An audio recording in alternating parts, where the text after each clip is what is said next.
Hello everyone and welcome back to my channel. आज की video के अंदर हम जो टॉपिक करने वाले हैं उसका नाम है section number 33 A B and section number 33 A B ए।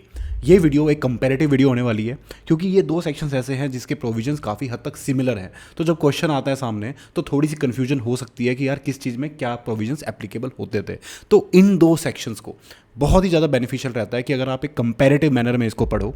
तो सबसे पहले section number 33 A B and A B A किन के बारे में बात करता है वो देखते हैं। 33 ए बी की अगर मैं बात करूं तो वो आपके लिए अप्लाई होता है उन लोगों पे जो कि एंगेज्ड हैं इन ग्रोइंग या फिर मैन्युफैक्चरिंग टी, कॉफ़ी या rubber. Growing and manufacturing of tea, coffee या फिर रबर।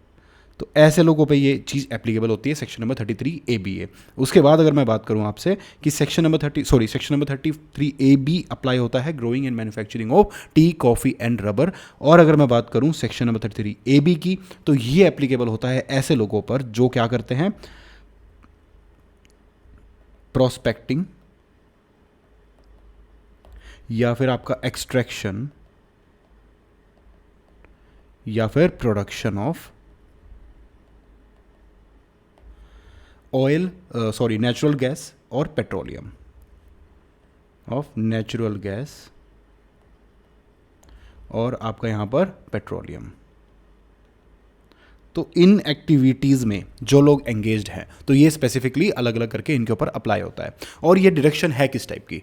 ये डिडक्शन है कि आपको कुछ अमाउंट इनके द्वारा जो इनको ऑर्गेनाइज करती हैं बॉडीज़, उनके थ्रू जो चीज़ें बताई गई हैं उस अकाउंट के अंदर आपको एक स्पेसिफिक फंड अपना अलग से रखना है जिसको आप इसी बिजनेस की मैन्युफैक्चरिंग के लिए, प्लांट खरीदने के लिए, मशीनरी खरीदने के लिए आप उसको यूज़ कर सकते हो फ्यूचर पीरियड में। तो आप एक तरह से जो आपकी करंट इनकम है उसमें से आप कमिट कर रहे हो कि यार ये जो इनकम का हिस्सा है इसको हम घर नहीं ले जाएंगे, इसको हम प्रॉफिट नहीं बना रहे हैं, इसको आगे बिजनेस में ही लगाएंगे।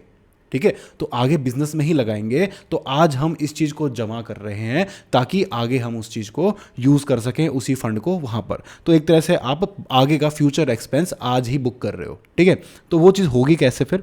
तो आपको एक नबार्ड के थ्रू आपको एक अकाउंट बताया जाएगा। ठीक है, और वहाँ पर आपको ये पैसा डिपॉजिट कराना होगा। ठीक है, यहाँ पर आपको ये पैसा डिपॉजिट कराना होगा, उसके बेसिस पर आपको डिडक्शन मिल जाएगी। कब तक कराना है? तो यहाँ पर एक टाइमलाइन है, दोनों के लिए अलग अलग टाइमलाइंस हैं। यहाँ पर मैं टाइमलाइंस की बात करता हूँ।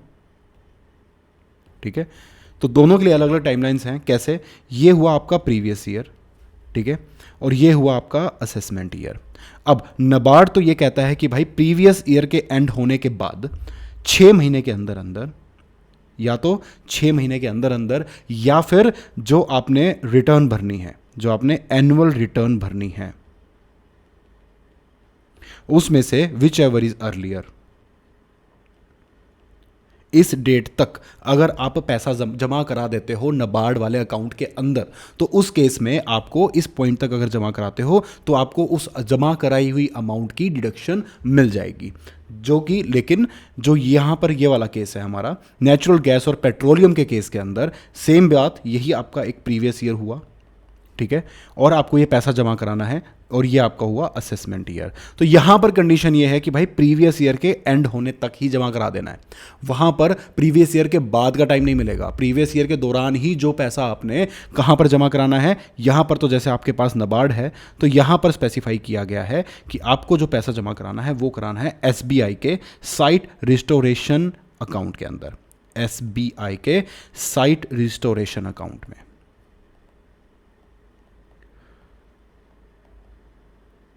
तो इस चीज़ को अवॉइड करने के लिए कि यार लोग बोल देंगे कि हाँ यार हमने अलग से रख लिए पैसे, हम इसको अपने काम में लगाएंगे, आप टेंशन मत लो, हमें बस डिडक्शन दे दो। तो इस चीज़ को अवॉइड करने के लिए कि लोग बेवकूफ़ ना बना पाएं, तो इन्होंने बोल दिया कि भाई हम जहाँ बोलेंगे पैसा आपको वहाँ रखना है। तो MCQ के पॉइंट ऑफ व्यू से आपको ये चीज़ याद रखनी है कि जहाँ पर टी, कॉफ़ी एंड रबर की बात हो रही है वहाँ पर पैसा डिपॉजिट होना चाहिए आपका नबार्ड में, और जहाँ पर नेचुरल गैस और पेट्रोलियम की बात हो रही है तो एसबीआई साइट रिस्टोरेशन अकाउंट। तो ये चीज़ आपको इस तरीके से यहाँ पर याद रखनी बहुत ज़रूरी है। और दूसरा यहाँ पर मेजर डिस्टिंक्शन क्या है कि यहाँ पर आपको असेसमेंट ईयर के अंदर या तो 6 महीने या जब तक आप एनुअल रिटर्न फाइल करते हो तब तक का टाइम मिलता है आपको, विच एवर इज अर्लियर आपको टाइम मिलता है पैसा उस नाबार्ड के अकाउंट में डालने का, लेकिन यहाँ पर आपको सिर्फ और सिर्फ प्रीवियस ईयर के एंड तक का ही टाइम मिलेगा। तो यहाँ पर ये चीज़ है।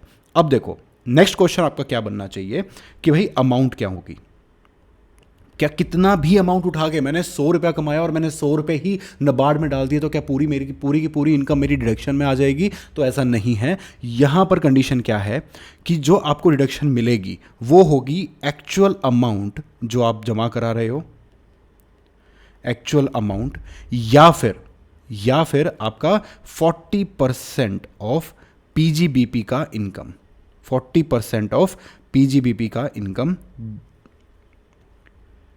पीजीबीपी का income before this deduction, before considering this deduction. जो आपने पीजीबीपी की सबसे पहले इनकम निकाली, ठीक है, ये डिडक्शन वगैरह माइनस करने से पहले, तो जैसे मान लो फॉर एग्जांपल आपने 100 रुपये कमाए, ठीक है, आपको जमा कराने हैं यहाँ पर 30 रुपये, तो जो ये पीजीबीपी की इनकम आप लोगे ये आप 70 नहीं लोगे, आप 100 रुपीज़ लोगे, ठीक है। तो 100 रुपीज़ का 40% यानी 40 रुपीज़ तक, 40 रुपये तक का अगर आप अमाउंट जमा कराते हो तो पूरे मतलब उतनी अमाउंट का आपको मिल जाएगा। अगर आपने गलती से 50 जमा कराए तो 50 की डिडक्शन नहीं मिलेगी, डिडक्शन 40 तक ही लिमिटेड रहने वाली है। तो इसी का मतलब होता है यहाँ पर कि इस यहाँ पर आपका वर्ड ऐड होता है कि which ever is lower, which ever is lower.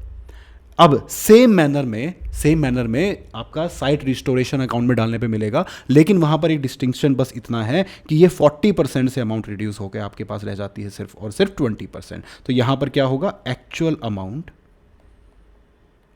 Amount या फिर 20% of PGBP, again same before this deduction, ठीक है। तो आपने 100 कमाया तो 100 रुपये का 20% देखा जाएगा, ना कि 100 माइनस 30 जो आपने जमा कराया 70 को इग्नोर करेंगे, 100 को देखेंगे, ठीक है। याद रखना है ये चीज़, मैं बार बार अलग से इसलिए बता रहा हूँ क्योंकि यहाँ पर गलतियाँ होती हैं।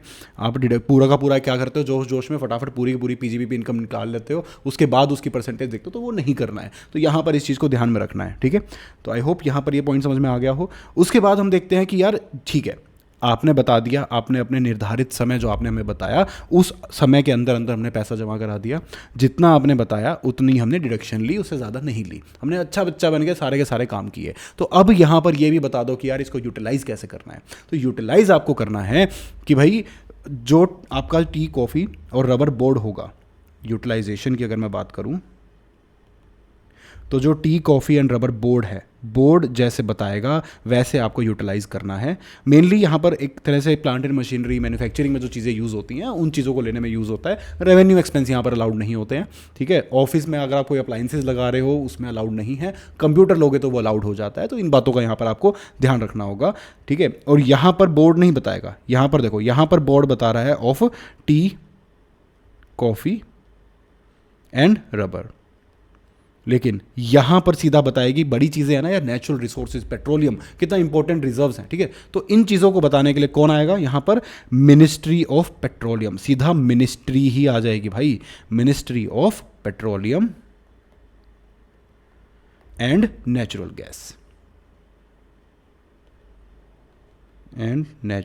गैस, तो भाई यहां पर ये चीज ध्यान रखना है। तो ये दोनों में एक तरह से डिफरेंस है कि इनको इनका बोर्ड बताएगा कि कहां पर खर्चा करना है, और यहां पर सीधा मिनिस्ट्री ही बीच में आकर बता के जाएगी, ओके। अब यहां पर देखो, यूटिलाइजेशन के साथ साथ अगर एक बात होती है, दूसरा इसका उल्टा वर्ड क्या होता है, मिस यूटिलाइजेशन, ठीक है।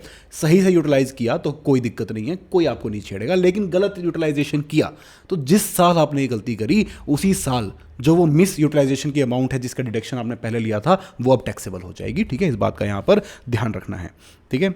एक चीज़ और यहां पर देखते हैं कि जो आपने पैसा यहां से विड्रॉ कराते हो, ठीक है, तो विड्रॉ कराने के ऊपर, विड्रॉल, आपने पैसा यहां से विड्रॉ कराया, विड्रॉ कराने के कुछ सर्कमस्टांसिस हो सकते हैं। सर्कमस्टांसिस इन द सेंस कि परमानेंटली विड्रॉ कराना, वो कैसे कि मान लो आपका अगर मैं बात करूं यहाँ पर सेक्शन नंबर 33 ABA की अगर मैं बात करूं पेट्रोलियम के केस में, तो भाई कभी भी आपके यहाँ पर आपने विड्रॉ कराया अमाउंट, विड्रॉ का मतलब है आप यूटिलाइज नहीं कर रहे हो। देखो दोनों चीज़ों में फ़र्क है। यहाँ पर हमने पहले बात करी यूटिलाइजेशन की, तो यूटिलाइज कर रहे हो और लीगल तरीके से जो यूटिलाइजेशन जहाँ पर होना चाहिए था वहाँ कर रहे हो, तो कोई दिक्कत नहीं है, आपसे कोई कुछ नहीं कह रहा। लेकिन विड्रॉ का मतलब है कि आपने पैसा वहाँ से निकाल लिया, आप अपने वहाँ से पैसा निकाल के अपनी जेब में डाल लिया, तो उस केस के अंदर आपको टैक्सेबिलिटी बन जाएगी कि जितना अमाउंट आपने विड्रॉ किया है माइनस में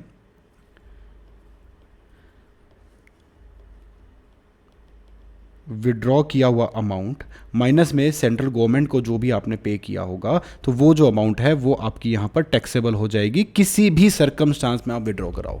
किसी भी सर्कमस्टांस, मैंने वर्ड यहाँ पर क्यों यूज़ किया, क्योंकि जहाँ हम बात करें T coffee and rubber board की, ठीक है, तो वहाँ पर आपके दो सिचुएशंस निकलती हैं कि आपका विड्रॉल या तो टैक्सेबल होगा या फिर नॉट टैक्सेबल होगा। अब वो सिचुएशंस क्या है, यहाँ पर आपका आता है, अगर मैं क्लैरिफाई कर दूं, यहाँ पर आता है नो कंडीशन। कुछ भी हो, आपने विड्रॉ किया, हम सिर्फ इतना देखेंगे क्यों किया हमें मतलब नहीं है, तो आपने विड्रॉ किया तो टैक्सेबल हो जाएगा। विड्रॉ का मतलब अगेन याद रखना, withdrawal is not equal to utilization. Utilize कर रहे हो, पर्पज के लिए कर रहे हो तो कोई दिक्कत नहीं है। यहाँ पर विड्रॉ का मतलब है आपने वहाँ से पैसे ही निकाल लिए, अपने घर ले गए, आपने क्या किया क्या नहीं किया, पैसे वहाँ से निकाल लिए बिना किसी काम के, ठीक है। अब बात करते हैं यहाँ पर कॉफ़ी एंड रबर बोर्ड के अंदर कब टैक्सेबल होगा और कब टैक्सेबल नहीं होगा। अब देखो यार, कोई ऐसी सिचुएशन हुई कि आपका बिजनेस ही बंद हो गया, ठीक है, आपका बिजनेस ही बंद हो गया, तो आपको विड्रॉ ही कराना पड़ेगा ना, कहाँ लगाओगे उस पैसे को, जब बिजनेस ही नहीं रहा तो लगा तो सकते ही नहीं हो। तो यहाँ पर अगर ऐसा होता है,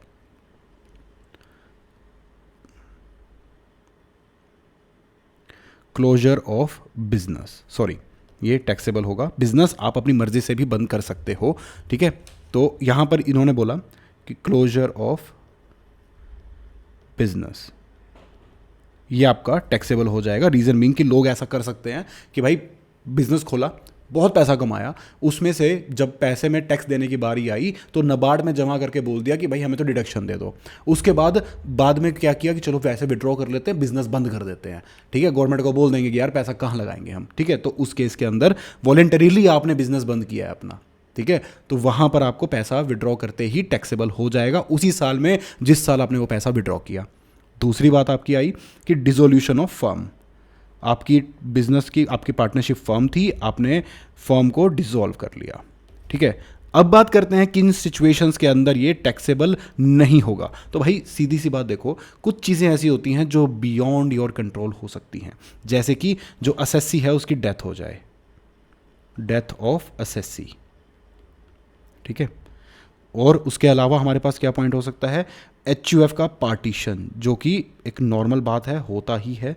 HUF एक पॉइंट के बाद तो देखो HUF बच्चों के नाम पे सारी चीज़ें करनी पड़ती है, चीज़ों का बंटवारा होता है, तो कोई बात नहीं, पार्टीशन ऑफ HUF या फिर liquidation of company, liquidation of company.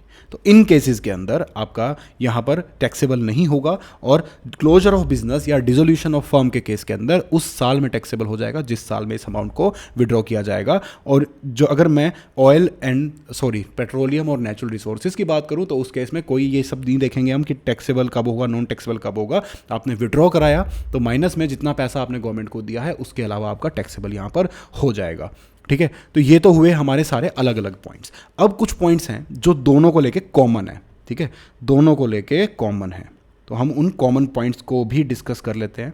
तो वो क्या कहते हैं हमारे पास, सबसे पहली बात तो कि कोई भी अमाउंट अगर आपने विड्रॉ करी है, ठीक है, यहाँ पर सोचो इस पॉइंट पे आपने अमाउंट आपने डिपॉजिट कराई, ठीक है, अब अगले ही साल आपने उस अमाउंट को निकाला, ठीक है, विड्रॉ किया, तो उसी साल यूटिलाइज होना चाहिए, यूटिलाइज होना चाहिए। अगर यूटिलाइज नहीं किया गया तो उस केस के अंदर वो टैक्सेबल हो जाएगा उसी साल में जिस साल उसको विड्रॉ किया गया। तो यूटिलाइज कर लेना है, अदरवाइज टैक्सेबल हो जाएगा। तो यूटिलाइज नहीं हुआ तो टैक्सेबल, ठीक है। तो ये चीज़ यहाँ पर ध्यान रखनी है, ये मान लो किसी भी साल में आपने किया। दूसरी चीज़ यहाँ पर क्या ध्यान रखनी है आपको कि आपने इस यूटिलाइजेशन में जो भी चीज़ खरीदी है, अगर आपने उसको 8 साल के अंदर अंदर 8 ईयर्स के अंदर अंदर अगर आपने उसको सेल करा, ठीक है, तो उस केस के अंदर वो चीज़ भी टैक्सेबल हो जाएगी। ठीक है, लेकिन यहाँ पर भी कुछ कंडीशंस हैं जहाँ पर ये टैक्सेबिलिटी नहीं होगी, जैसे कि आपने मान लो व्हेन नॉट टैक्सेबल, तो अगर आपने जो ये चीज़ सेल करी है वो आपने गवर्नमेंट को बेची है, वो आपने गवर्नमेंट को या लोकल अथॉरिटी को बेची है, या फिर आपका जो कंपनी है, जो सक्सेशन है फर्म से कंपनी में सक्सेशन हो गया, फर्म टू कंपनी हो गया, तो उस केस के अंदर, और जब सारी की सारी एसेट वहाँ पर ट्रांसफ़र हुई है, तो एक तरह से ट्रांसफ़र ही माना जाएगा ना उस चीज़ को। तो यहाँ पर ट्रांसफ़र करने से ही मना किया है कि आप किसी और को ट्रांसफ़र नहीं कर सकते वो एसेट्स। बट अगर वो फर्म बन रही है कंपनी के अंदर, फर्म जो है कंपनी में कन्वर्ट हो रही है, तो वो कंपनी को ट्रांसफ़र कर सकती है सारी की सारी एसेट्स, बशर्ते सारी की सारी एसेट वहाँ जा रही है, बिजनेस वहाँ पर कंटिन्यू हो रहा है। ठीक है, या गवर्नमेंट बोलती है कि यार हमें बेचो, आप गवर्नमेंट को ही बेच रहे हो, तो उस केस में भी आपको टैक्सेबल नहीं बनाएंगे। तो यहाँ पर ये कंडीशन इस तरीके से हो जाती है। तो 8 साल तक आपको बेसिकली वो एसेट यहाँ पर होल्ड करनी है। उसके अलावा अब चलो बात करते हैं कि यार क्या स्पेसिफिक कुछ चीज़ें हैं जो हम खरीद सकते हैं या नहीं खरीद सकते। तो भाई सीधी बात है, आपको प्लांट एंड मशीनरी खरीदना है। ठीक है, और उस प्लांट एंड मशीनरी को मैन्युफैक्चरिंग यूनिट में लगाना है। तो अगर आपने प्लांट एंड मशीनरी ली, ठीक है, और उसको लगा दिया आपने ऑफिस प्रेमिसेस में, ऑफिस प्रेमिसेस में, या फिर आपने रेजिडेंशियल आपके पर्पस के लिए यूज़ कर लिया। अब मान लो आपने कोई कोल्ड एक वेयर हाउस को ठंडे करने की फैसिलिटी चीज़ ली आपने, लेकिन आपने उसको क्या किया, या तो ऑफिस में एज अ एसी यूज़ करना शुरू कर दिया, या फिर घर में वो कूलिंग सिस्टम लगा दिया। तो ये चीज़ें यहाँ पर अलाउड नहीं है। तो जिस पर्पस से जहाँ के लिए ली है वहीं वो यूज़ होगी।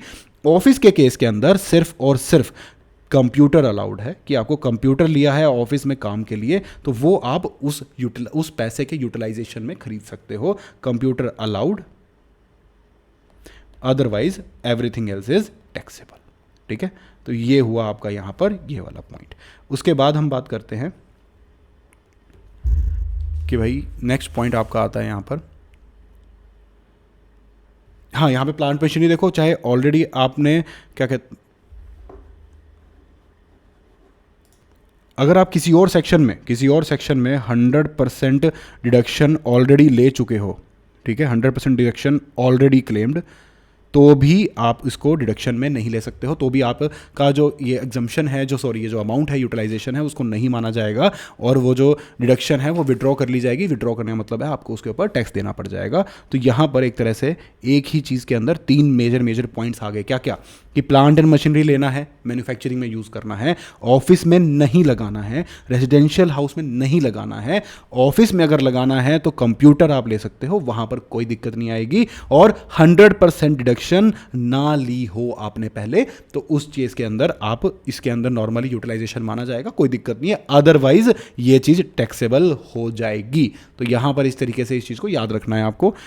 ठीक है, रेवेन्यू अगर एक्सपेंसेस हैं, अगर रेवेन्यू एक्सपेंसेस हैं, तो भी ये चीज़ आपकी यहाँ पर यूटिलाइजेशन नहीं मानी जाएगी, यूटिलाइजेशन आपकी विड्रॉ कर ली जाएगी। ठीक है, एक चीज़ याद रखना कि भाई जो आपने प्लांट एंड मशीनरी यहाँ पर खरीदी है, क्या इस पर डेप्रिसिएशन मिलेगा आगे? तो हाँ, नॉर्मल है, कोई दिक्कत नहीं है, क्योंकि आपका एक तरह से एक्सपेंसेस ही है, तो नॉर्मली इस पर आपको डेप्रिसिएशन भी मिल जाएगा।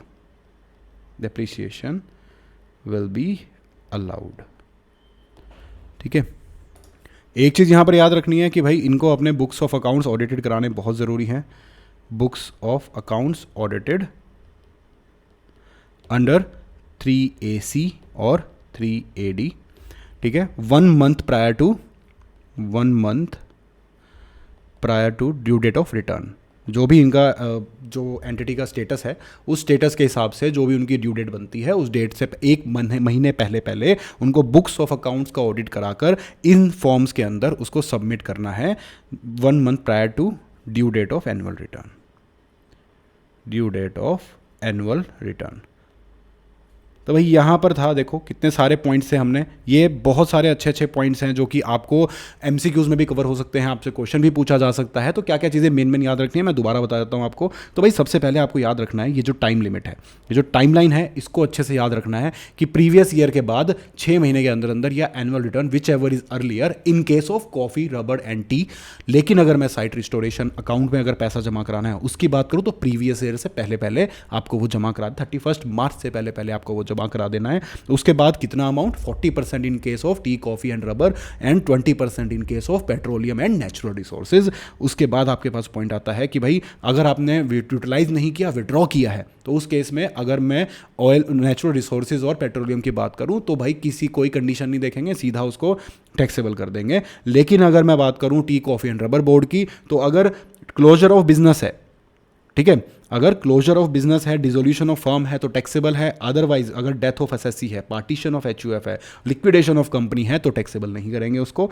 कॉमन पॉइंट आ गया हमारे पास क्या क्या, कि भाई डिपॉजिट अगर कर दिया है तो जिस साल में विड्रॉ किया है उसी साल में आपको यूटिलाइज करना है। जो चीज़ आपने यूटिलाइज करके खरीदी है उसको 8 साल तक होल्ड करना है, वरना टैक्सेबल हो जाएगा। कब नहीं होगा, जब आप गवर्नमेंट को या लोकल अथॉरिटी को सेल कर रहे हो, या फिर फर्म का कंपनी में सक्सेशन हो रहा है और 100% एसेट्स वहाँ पर ट्रांसफर हो रही है, बिजनेस कंटिन्यू हो रहा है। प्लांट एंड मशीनरी आपने खरीदी मान लो, तो पहली बात तो भाई उसको ऑफिस में मत लगाना, उसको घर में मत लगाना।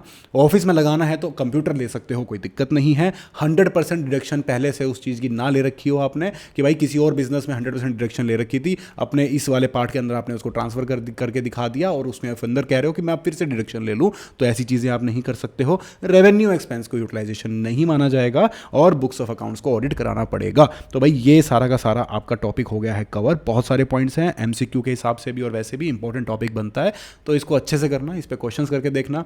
आई होप वीडियो अच्छी लगी है। अगर अच्छी लगी है तो गाइज लाइक करना, सब्सक्राइब करना, and thank you for watching.